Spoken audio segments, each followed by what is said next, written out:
everybody, welcome back to another episode of On the Road with the Fish Guy. I am Jay the Fish Guy. Thanks for joining us today. So, as you can tell from my outfit here and the white stuff out the window, that winter has finally come in full force to New England.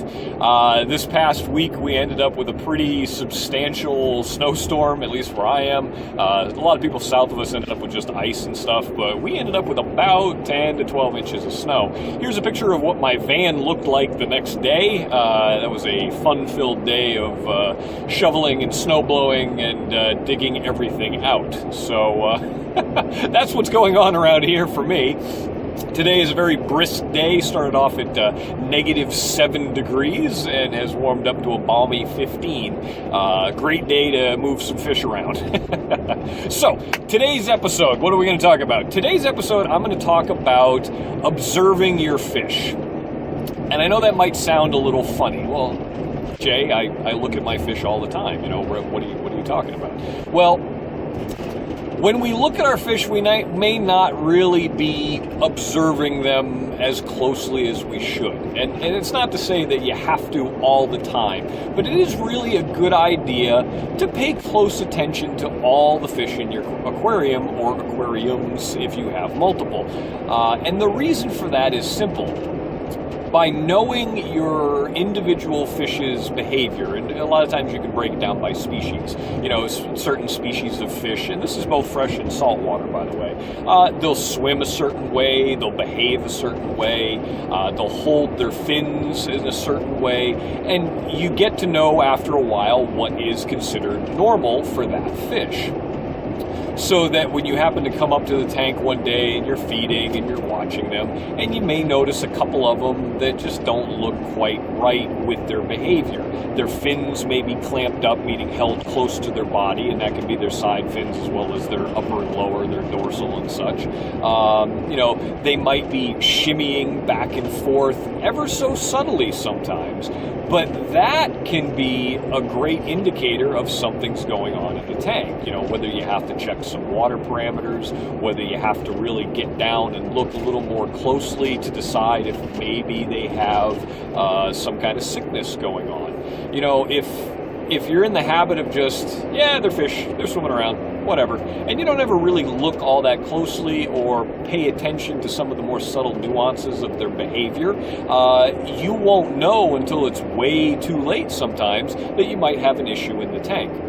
For example, the reason for the inspiration for this video was I was down in my fish room this morning feeding all my fish, watching everybody, you know, going tank by tank, and I noticed in my tank of albino red guppies that something just wasn't quite right. Now, if you remember in my previous video, I was talking about how I ended up with a first trio and that the male ended up passing away, another one was a cull, I ended up pulling them out.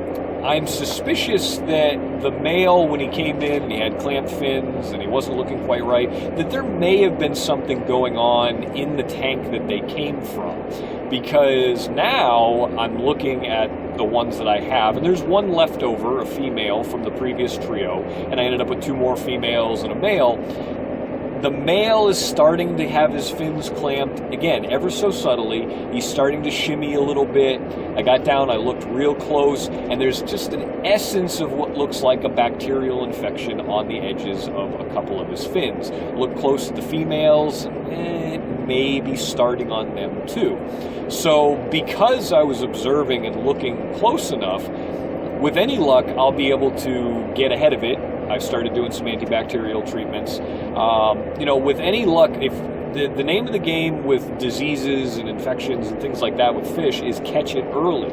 If you wait until they're completely clamped up, they've got just infection, you know, bacterial infections or fungus all over them, to bring a fish back from that point is extremely difficult. And sometimes the heavy-duty medications required to do it that, you know, can do it fast enough are pretty brutal on the fish, as well as your biological filtration if you're trying to treat in the same tank.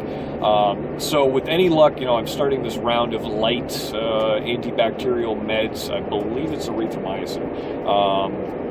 I forget. A lot of other things going on today. So, I started with that, and with any luck, after a few days of treatments, a couple of water changes, they should be back on their feet and looking normal again. So yeah, that really is a great example of why it's important to really look over your fish on a somewhat regular basis. Maybe not every day, twice a day, getting up real close to the tank, but, once you learn their behaviors and learn how they swim and how they look when they're happy, you'll really be able to pick out quickly when someone's not. Every day when you feed, it's a really good idea to do a head count, make sure everybody's there and accounted for, because if somebody's tucked behind an ornament and all clamped up and not looking well, and you just don't notice because you're not looking, that could eventually spread to other fish and you have a much larger problem. So that's about it for this episode, guys. Thanks a lot for watching, and we'll catch you on the next one.